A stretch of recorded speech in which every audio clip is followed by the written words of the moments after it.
Oh, that's right, is it? Just this. 2 minutes to go. I thought it was a minute and a half. 7:05. Come on over here. Shua Tov. Shavua tov, Shavua tov. Ay, Shavua tov.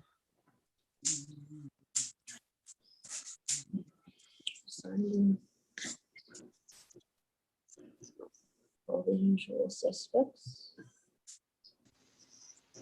I like your bottle opener. Wasn't cork in there. I'm sorry, I need to drop more. Give me some water, please. Hi, Carol. Hi, good luck. Good luck, Shavua tov. I missed you, Bob. I missed Well, you. yeah, I got swelling on my calf and ankle. So, which I don't know. I mean, it's not. It's going down, but I don't want to start walking until that's 100%. I don't want to aggravate it. You're right. I mean, basically, it's in pretty good shape, but I don't want to. If I walk a long distance, it'll probably not be the greatest thing. So, Okay, but tomorrow we're moving the clock, so the 8 o'clock minion is at the old 7 o'clock, with the new 8 o'clock. Okay, Oh, we changed the time tonight. correct. I thought we changed it. Think ahead. Are you sure? I thought we changed it It changes Sunday. Sunday night. No, it's changes Monday night. Sunday morning at 2 a.m.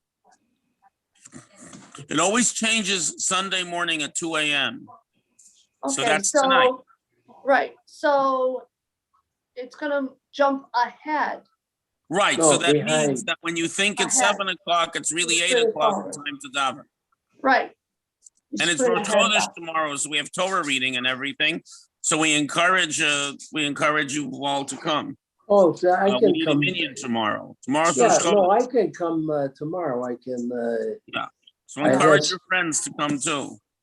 Whoever has their shots should come. Yeah. Okay. Shua Tov, we're ready to begin at exactly 7:05. So the 8 o'clock. Hey, Hannah. 8 o'clock is 9. 8 o'clock is 9. Right. And so davening's 8 o'clock. We got to remember to change your clock. And who is on first? Yeah. Everybody's on first. Somebody's got to get off base.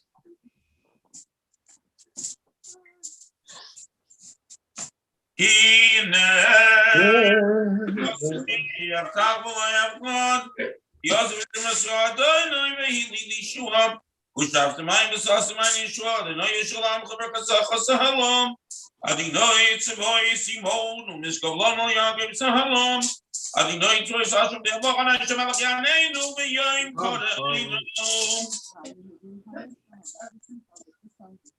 לא יהודים הו ישראל, אבל שמחו לזוז מקור, כן, תהיה לנו, כתשוי לסוף השם נקרא, Stop me, Moranon, Borogatodi, Melachailam, Boydai, Triagofen. Amen.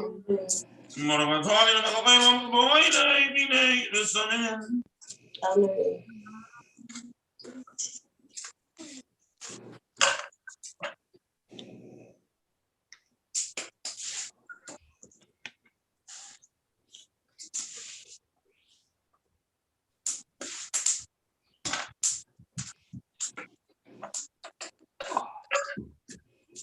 Moragatodi, Melachailam, Boydai, Bnai.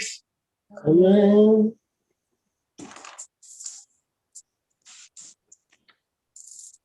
Moragatodi, Melachailam, Adam, Kay, the Chabiner, location. Yisrael, I'm in the Shield, Shishmi, Nasim. Moragatodi, I'm up there, Ben Kay, the Chabiner. Amen.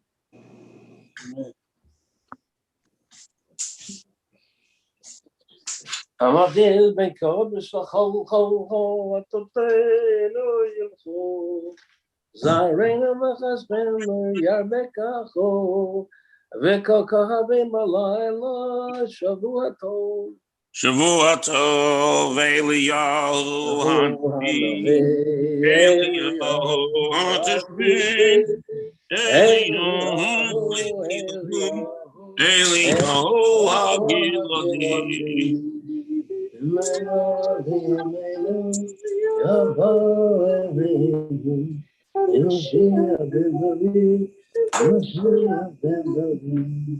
Okay, Shua Tov, everyone, and welcome to our regular Mitzvah Shabbat. Remind everyone it's Rosh Chodesh tonight. If you didn't do Marv, you can do Yalav Yavo. Tomorrow we have Torah reading and Musaf and all that. 8 o'clock service. There will be many instructions coming out via email in the coming days, as well as by snail mail, to get you all ready for this complex Erev Pesach that falls out on Shabbat. And 1 week from today, as shall be indicated in the email, we will be doing koshering in the shul, but we're only going to be doing the boiling, not the blow torching. So if you need blow torching, you're out of luck, at least as far as the shul is concerned, but not too many things should need blow torching. I'm gonna be koshering just the fleshik surfaces and sink, so we can use that for koshering. Okay, so it'll be part of, for the koshering process. So this week we have two loci, two focuses of the Torah portion. One is Vayakel Pekudei, the end of Shemot and the dedication of the Mishkan, of the movable temple the Jews had in the desert. The other is Parshat HaChodesh. So Parshat HaChodesh is the section Parshat in Parshat Bo, where God tells Moshe that this is the new moon. He sets up the calendar, and in addition to setting up the calendar, tells all the Jewish people to take a sheet and have it on the 10th day of Nisan, and have it ready for the 14th of Nisan for the very first Passover sacrifice and Seder. But we begin with the calendar, and Passover represents the fundamental nature of the Jewish calendar, because later in the Parsha we read, today you are leaving Egypt and commemorating Passover b'chodesh Aviv, in the month of spring. And later in the Torah, several times we're told that Passover has to be during the spring. But when God tells Moshe to begin counting the Jewish year, he says, "Achodesh hazeh," this renewal, because the Chodesh doesn't mean month; it means new, and it means to say the renewal of the moon. But the problem is that 11 lunar months have approximately 354 days, and 12 lunar months. 13 lunar months has approximately 384 days. So the problem is that for Passover to be in the spring, you have a problem. Because if you use lunar months, every 12 months, like the Muslims with Ramadan, Passover is going to rotate back through the winter and then the summer and fall. If you do 13 lunar months, then Passover is going to get pushed ahead all the time with the same result. Therefore, the calendar that Hashem gave us has lunar months and solar years. And that's why some years have 12 months, like this year, and some years, like next year, will have 13 months. And altogether, we get we keep the seasons and the Jewish holidays in line. So Shavuot is always before the summer, at the beginning of the summer, and Pesach is always in the spring, and Sukkot is always on the cusp of fall, and so on and so forth. So what do we learn from this? So we only were able to address it very briefly in Shul today, because it was a long Torah reading, second longest of the year, by only 10 verses, added almost an hour to the service. So we only discussed very briefly. So what do we learn from the fact that we have lunar months and solar years? So the moon is always changing. Every single day of the month, the moon is a different shape and position. The sun remains pretty much the same in the course of the year. We merely mark its transit through the different parts of the zodiac. The sun, it rises earlier and later, but it stays the same. It doesn't change its shape as the moon does. So the sun is about constancy and the moon is about change. So we're told that for the Jewish people, they must both be constant and changing. Solar years, lunar months. So the idea is that on one hand, every situation we're in demands an understanding of how to apply Judaism to that situation, to that reality, to that circumstance. But on the other hand, the sun is unchanging in its shape, in what it does. And the idea is that we seize unchanging values, the unchanging teachings of the Torah. The Torah itself tells us what adjustments and changes we need to make to each situation. But the idea is, why do we have a solar year? To teach us that all those adjustments and changes can only come from within the Torah itself. In other words, if some idea, some paradigm becomes popular in the mass culture of where we live, some philosophy becomes accepted, some idea or way of looking at life becomes all of the vogue, we're not going to allow any outside foreign idea to tell us what to do as Jews. Conversely, the Torah itself is systems for dealing with changes in technology, with pandemic, with social situation, with people's needs, whether they be financial or medical or personal or emotional or social. The Torah has enormous flexibility. You know, a lot of times people complain to me, Rabbi, why are these laws so complicated? Well, Judaism is complicated because human beings are complicated and life is complicated. But the Torah has its internal moral compass, its internal spiritual compass that judges these things. So on one hand, we say that Judaism is like the sun. It follows the solar year, that its values and systems and beliefs are unchanging. But at the same time, we understand that the unique circumstance of each time and each place and each person needs to be considered by the values of the Torah. And this is symbolized by the fact, where does the moon get its light from? The sun. All the changes the moon makes, it's always reflecting the light of the sun. So too, all the changes and all the adjustments and all the evolutions that we make as Jews come from the unchanging fundamental teachings of the Torah that tell us how to deal with particular issues and particular situations and so on. And this idea gives us a litmus test, a system of analyzing that when something comes up and the idea becomes brought up, well, how do we deal with this?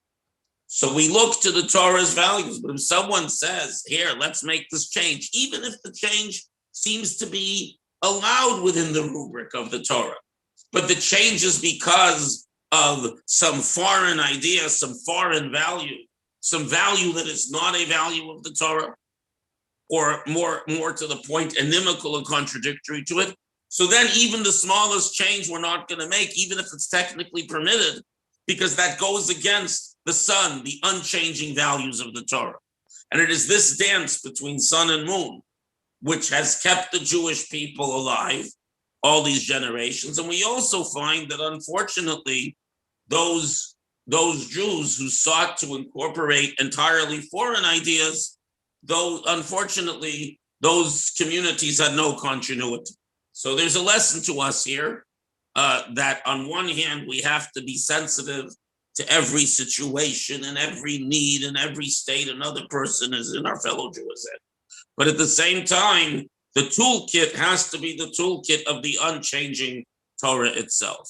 And it is this delicate balance, which is why Judaism, which began formally as a people 3,500 years ago almost, at that first Passover, remains alive and well and thriving to this day, because it is built on the unchanging strength of Hashem's teachings in a way that is adaptable to every situation we find ourselves in. So that is what we can learn from the very essence of the Jewish calendar, which is introduced to us each year with Passover. And with that, I wish everyone Shavua Tov, and please do keep in touch. And keep your eyes peeled for all the emails and letters coming to you, because there's a lot of information coming in the coming days. And whether you're watching this on YouTube or on Zoom or on Facebook Live, do feel free to contact me if you have any questions. Shavua Tov, everyone. Thank you for joining us. Bob, you like ice cream?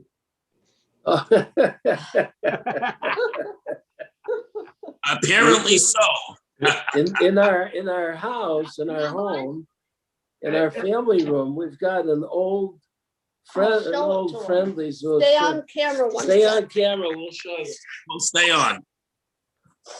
So you may remember Edie Winokur, and she had found this. Her kids are Zev and Tova Winokur granites. Wait a minute, let me flip my camera around. I'm gonna flip it. Oh, it won't flip. I'll just do this. And Oh, Okay. so the friendlies on Sumner Avenue that's no Yeah. longer. So they remodeled it a couple of years ago, and Edie wanted it, but it wouldn't fit.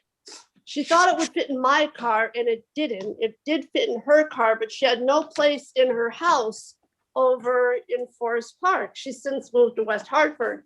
Well, she has no place to put it in West Hartford either. It's 9 feet wide, and she Oh. doesn't have any wall space big enough. So You adopted. I put it on the wall to keep it safe for her. Oh. Isn't she nice?